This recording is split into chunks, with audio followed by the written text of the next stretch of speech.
Et d'ailleurs, vous dites dans l'article, que vous avez écrit pour Juste Milieu, que ces projets MKUltra, Gladion, continuaient, sous des nouveaux noms Oui. et avec des budgets encore plus importants et j'imagine avec une technologie encore plus avancée, donc plus efficace. Tout à fait, tout à fait. Donc Gladius devient, comme je dis, harcèlement en criminel en réseau. Les Américains l'appellent le gang stalking ou organized harassment, ou harcèlement organisé.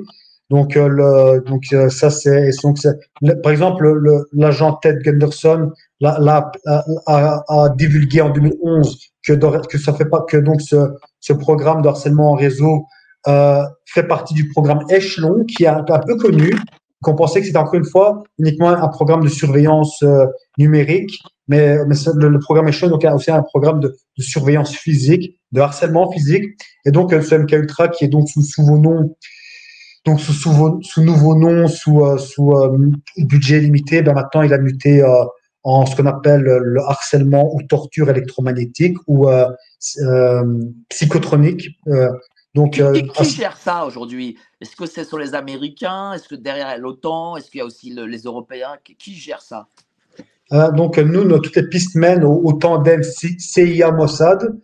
Donc, c'est D'accord. le tandem général avec tous leurs petits sous-traitants locaux. Donc, la DGSE, la Sûreté d'État en Belgique, le BND en Allemagne. Donc, mais bon, c'est vrai que le sommet de la pieuvre, c'est donc Washington, l'Amérique et c'est ça. Et vous, du coup, vous êtes attaqué par les ondes. Est-ce que les ondes, est-ce que ça fait partie aussi du projet Gladio et MK Ultra, les attaques que vous subissez? Tout à fait. Donc, c'est donc une persécution. Donc, il faut savoir donc qu'il y a des persécutions générationnelles de famille en famille. Moi, je suis persuadé que ma mère en est décédée. Et Qu'est-ce qui vous fait dire ça? ben donc en fait, bon, je ne préfère pas trop divulguer ces problèmes de santé qui l'ont fait souffrir, mais nous avons donc le docteur Yves Couvreur en Belgique, que je salue, qui a dit que donc quand une maladie psychiatrique se déclare dans la quarantaine, ce n'est pas une maladie psychiatrique naturelle. Les maladies psychiatriques se mettent en place au début de l'âge adulte. Donc c'est la preuve que c'est quelque chose qui était donc par la technologie. Et donc pour l'autre question, donc Parce que est-ce que euh, votre mère, elle a subi ça? Pourquoi? Parce que vous, vous êtes journaliste, on peut le comprendre, mais votre mère, est-ce que c'était une personnalité? Elle faisait du journalisme aussi? Heu, pourquoi elle, spécialement? moi il y a plusieurs pistes. Je ne peux pas.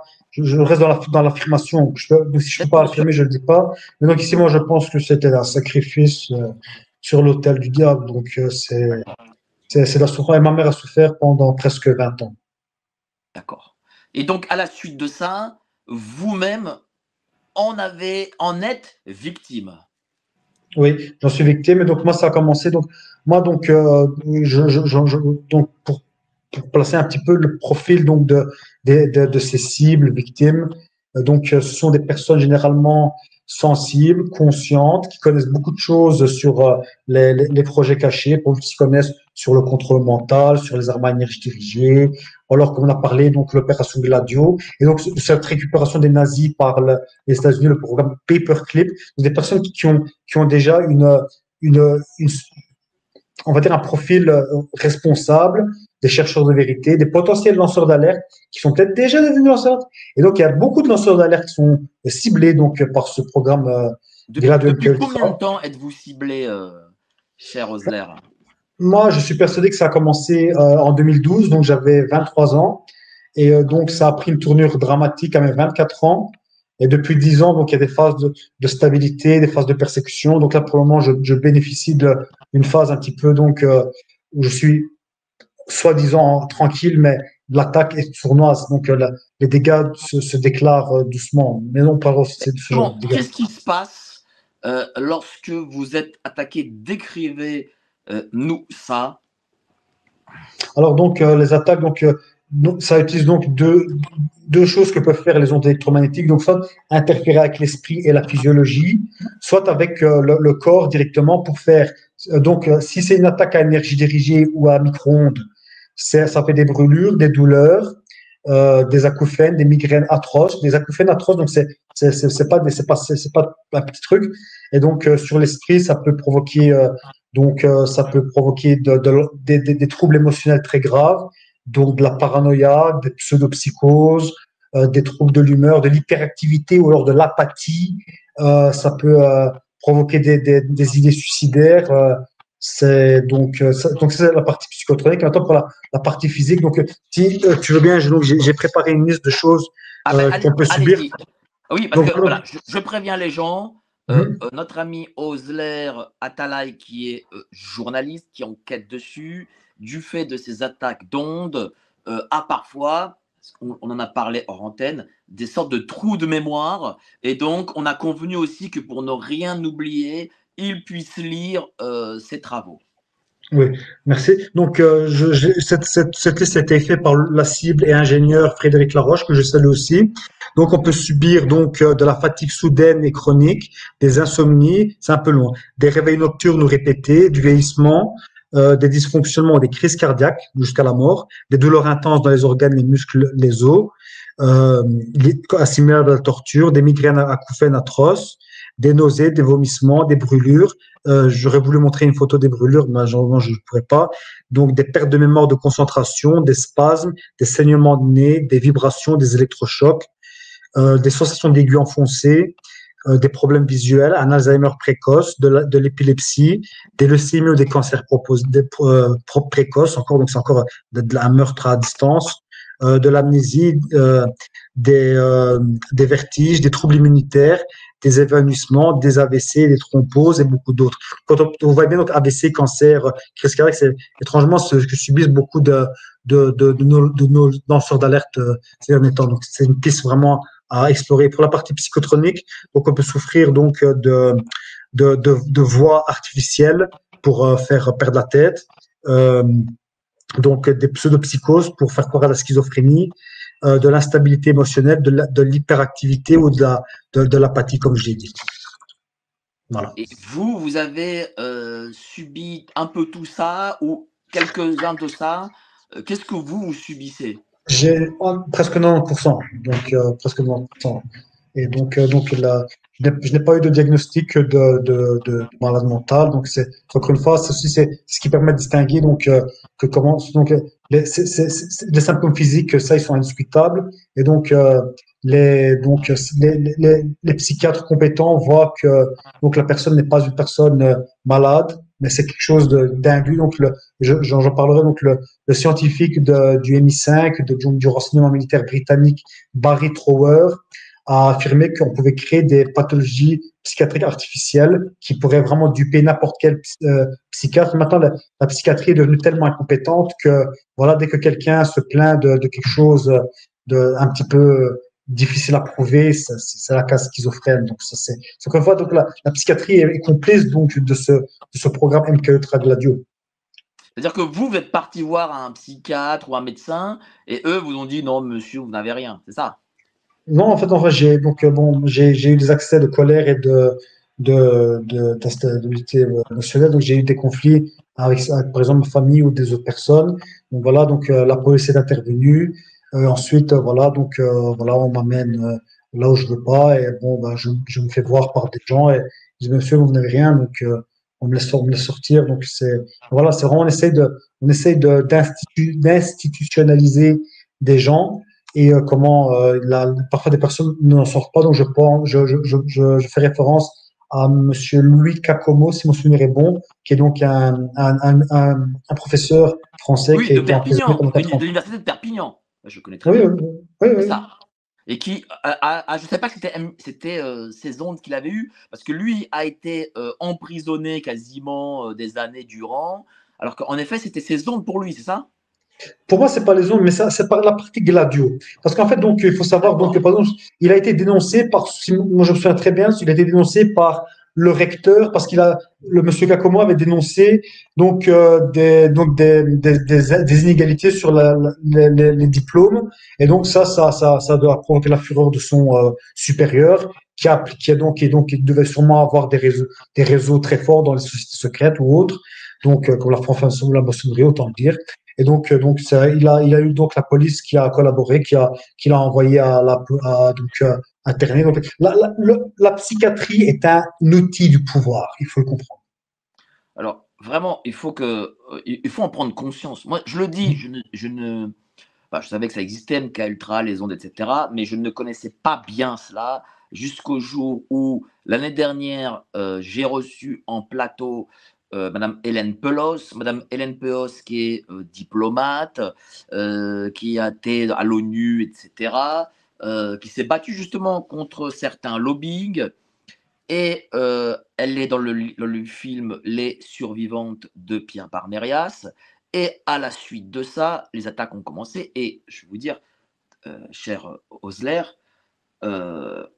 avant l'émission, je pensais qu'elle n'allait jamais faire cette émission. Elle était venue en train.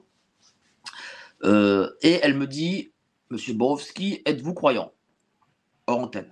Et j'ai des témoins, les témoins, toute l'équipe. Hein, voilà, toute l'équipe qui fait la technique. Je dis oui. Elle me demande, mettez vos mains sur ma tête. Je mets les mains sur sa tête. Et je vous promets, c'est vrai ce que je vais dire à tous ceux qui nous regardent, plus de 2700 à nous regarder. Là, il s'est passé pendant quasiment une demi-heure quelque chose que je n'avais jamais vu de ma vie. On avait l'impression d'être dans le film L'Exorciste. Et je peux vous dire que Madame Pelos ne simulait pas. Elle ne simulait pas. Et même pendant l'émission, elle a subi une attaque qu'on n'a pas montrée, voilà, pour pas effrayer, et deuxième chose, parce que voilà, on va pas non plus montrer son intimité, des choses comme ça, ce n'est pas beau à voir, je vous le dis très sincèrement, c'est même horrible. Et je l'ai vu de mes propres yeux, et nos témoins qui étaient dans le studio l'ont vu de leurs propres yeux. On a eu très très peur, on voulait appeler les médecins, etc. Mais elle nous a dit non. De toute façon, eux vont dire ah, c'est des conneries. C'est ça qui est dingue d'ailleurs. Et c'était, voilà, c'est indéfinissable. Elle bavait, elle bougeait comme ça de la tête. Enfin, c'était impressionnant. Voilà, je le dis très sincèrement pour ceux qui nous regardent, et c'est arrivé, je vous le dis, en pleine émission, quoi. Voilà. Enfin bon. Je me demande d'ailleurs, cher Osler, comment vous faites, vous. Alors, vous me dites que vous ne subissez pas comme Hélène Pelos, mais j'imagine que c'est quand même très douloureux. Comment vous faites pour survivre à ça? Écoutez, comme j'ai dit que moi j'ai de la chance, j'ai une famille en or. Bon, si on regarde ce qui se dit sur Internet, ce serait une famille toxique, mais dans les moments de détresse, ils ont été là, ils sont encore là. Je reviens chez mon papa. Ils sont là pour tous les aspects de ma vie. De mon côté, moi, je me développe intérieurement.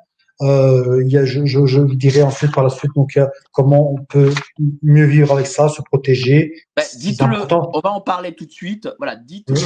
parce que c'est important que les gens sachent, et peut-être certains de ceux qui nous regardent, qui ont peut-être honte d'en parler, peut-être ça leur permettra d'avoir quelques conseils.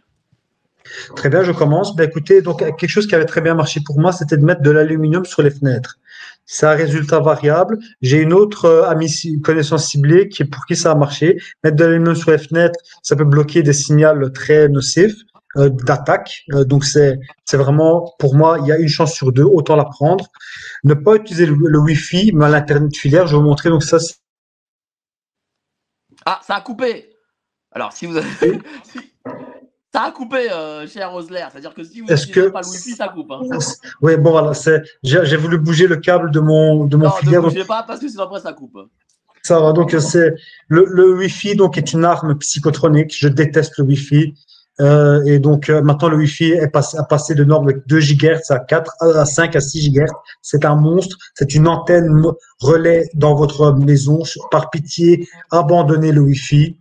Maintenant, on n'a pas de chance. Les réseaux mobiles sont en train de disparaître. La 3G est disparue. On est obligé de faire la 4G. Donc, moi, de toute façon, je suis en train de migrer vers un mode où je vais abandonner les réseaux sociaux. Donc, je pense que on est en train d'en faire un peu le tour. Je pense qu'il faudra commencer à abandonner donc l'internet mobile et revenir aux ordinateurs. Moi, donc, comme j'ai dit, éviter les réseaux mobiles, ne pas s'isoler, renouer avec les bonnes personnes de sa famille, faire de la cohérence cardiaque, donc de la respiration contrôlée, lente et progressive et profonde pendant 5 à 10 minutes, pourquoi pas un quart d'heure avec peut-être une musique relaxante. Ça permet donc de reprendre le contrôle de son esprit, donc de se calmer et de reprendre donc le contrôle. Maîtriser sa colère. La colère est une porte d'entrée donc de la psychotronique. Être conscient que l'on peut être manipulé. Donc il faut être un peu plus patient, un peu plus prudent et comprendre que on peut nous induire dans des mauvaises choses. Prendre soin de sa santé. Si votre santé est bonne, vous résisterez mieux. Donc s'il ne faut pas hésiter à se complémenter avec suivi médical s'il le faut. Certains ont réussi à avoir leur ciblage amélioré en quittant leur environnement et en changeant tout, leur compte, leur smartphone, leur compte en banque, leur carte SIM et tout ça. Peut-être certains, c'est revenu, mais pour certains, ça aurait marché. Moi, selon donc l'un des spécialistes de la psychotronique aux États-Unis, la pratique du christianisme, dont je n'encourage personne à se convertir, mais pour moi, il y a certaines choses qui ont marché. La pratique du christianisme, la prière de délivrance, l'abstinence, le jeûne, ne plus pécher, se repentir, avoir la foi, c'est quelque chose qui permet de supporter, parce qu'en fait, c'est une guerre spirituelle. La souffrance, elle sera là. Et que, donc, face à la souffrance, ben, nous, on a la foi. Nous avons Dieu, nous avons nos anges. Il faut garder, il faut toujours dans la gratitude de leur protection. Je n'ai pas toujours parlé comme ça, j'ai été parfois désespéré, mais regardez, je suis là devant vous. Donc, nos protecteurs sont là. Maintenant, une piste qui est en train d'être explorée, c'est la détox de métaux lourds et peut-être d'autres nanoparticules, peut-être de graphène dans ce qu'on nous a donné, et un déparasitage. Ça permet aussi d'avoir une bonne santé. Certains bruits blancs sur Internet. Donc, un bruit blanc, c'est une fréquence comme ça. Vous tapez anti-mind control ou bruit blanc. Vous devrez trouver des sons qui atténuent donc les harcèlements sonores. Donc, vaincre sa peur progressivement. La peur est aussi une porte d'entrée donc de cette attaque. Fermer les compteurs électriques la nuit, du Linky. C'est très important. Vous dormirez mieux. Vous aurez moins d'acouphènes, moins de migraines, un meilleur sommeil, c'est très important, je le fais. Et moi, quelque chose qui a marché pour beaucoup de cibles, donc comme mon amie Victoire, aussi connue sous son nom Valérie, c'est donc de dénoncer. La dénonciation, si vous êtes attaqué, dénoncez.